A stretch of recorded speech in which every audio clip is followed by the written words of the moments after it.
स्वागत है आप सबको हमारे चैनल आध्यात्मिक रहस्य में। हमारे साथ इस रामायण की यात्रा में जुड़ने के लिए बहुत बहुत धन्यवाद। अगर आप पहली बार हमारे चैनल पे आए हो तो प्लीज चैनल को सब्सक्राइब जरूर करें। तो चलिए शुरू करते हैं। अयोध्या कांड 69वां सर्ग। भरत की चिंता, मित्रों द्वारा उन्हें प्रसन्न करने का प्रयास तथा उनके पूछने पर भरत का मित्रों के समक्ष अपने देखे हुए भयंकर दुख स्वप्न का वर्णन करना। जिस रात में दूतों ने उस नगर में प्रवेश किया था, उससे पहली रात में भरत ने भी एक अप्रिय स्वप्न देखा था। रात बीतकर प्राय सवेरा हो चला था। तभी उस अप्रिय स्वप्न को देखकर राजा धीराज दशरथ के पुत्र भरत मनी मन बहुत संतप्त हुए। उन्हें चिंतित जान उनके अनेक प्रियवादी मित्रों ने उनका मानसिक कलेश दूर करने की इच्छा से एक गोष्ठी की और उसमें अनेक प्रकार की बातें करने लगे। कुछ लोग वीणा आदि बजाने लगे, दूसरे लोग उनके खेत की शांति के लिए नृत्य कराने लगे। दूसरे मित्रों ने नाना प्रकार के नाटकों का आयोजन किया जिनमें हास्य रस की प्रधानता थी। किंतु रघुकुल भूषण महात्मा भरत उन प्रियवादी मित्रों की गोष्ठी में हास्य विनोद करने पर भी प्रसन्न नहीं हुए। तब सुअदरों से घिरकर बैठे हुए एक प्रिय मित्र ने मित्रों के बीच में विराजमान भरत से पूछा, सखे तुम आज प्रसन्न क्यों नहीं होते हो? इस प्रकार पूछते हुए सुअदरों को भरत ने इस प्रकार उत्तर दिया, मित्र, जिस कारण से मेरे मन में यह दैन्य आया है वो बताता हूँ, सुनो। मैंने आज स्वप्न में अपने पिताजी को देखा है। उनका मुख मलिन था, बाल खुले हुए थे और वे पर्वत की चोटी से एक ऐसे गंदे गड्ढे में गिर पड़े थे जिसमें गोबर भरा हुआ था। मैंने उस गोबर के कुंड में उन्हें तैरते देखा था।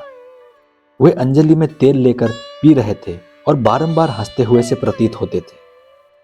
फिर उन्होंने तिल और भात खाया। इसके बाद उनके सारे शरीर में तेल लगाया गया और फिर वे सिर नीचे किए तेल में ही गोते लगाने लगे। स्वप्न में ही मैंने यह भी देखा है कि समुद्र सूख गया, चंद्रमा पृथ्वी पर गिर पड़े हैं, सारी पृथ्वी उपद्रव से ग्रस्त और अंधकार से आच्छादित सी हो गई है। महाराज की सवारी के काम में आने वाले हाथी का दांत टुक टुक हो गया है और पहले से प्रज्वलित होती हुई आग सहसा बुझ गई है।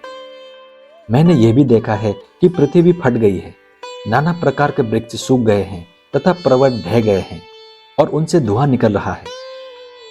काले लोहे की चौकी पर महाराज दशरथ बैठे हैं। उन्होंने काला ही वस्त्र पहन रखा है और काले एवं पिंगल वर्ण की स्त्रियां उनके ऊपर प्रहार करती हैं। धर्मात्मा राजा दशरथ लाल रंग की फूलों की माला पहने और लाल चंदन लगाए गदे जूते हुए रथ पर बैठकर बड़ी तेजी के साथ दक्षिण दिशा की ओर गए हैं। लाल वस्त्र धारण करने वाली एक स्त्री, जो विकराल मुख वाली राक्षसी प्रतीत होती थी, महाराज को हंसती हुई सी खींचकर ले जा रही थी। यह दृश्य भी मेरे देखने में आया।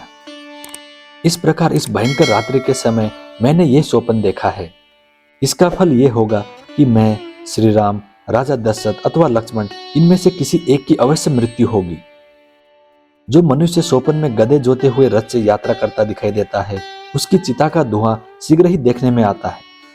यही कारण है कि मैं दुखी हो रहा हूं और आप लोगों की बातों का आदर नहीं करता हूं।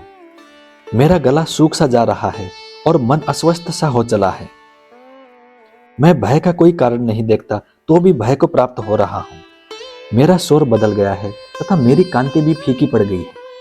मैं अपने आप से घृणा सी करने लगा हूं, परंतु इसका कारण क्या है ये मेरी समझ में नहीं आता।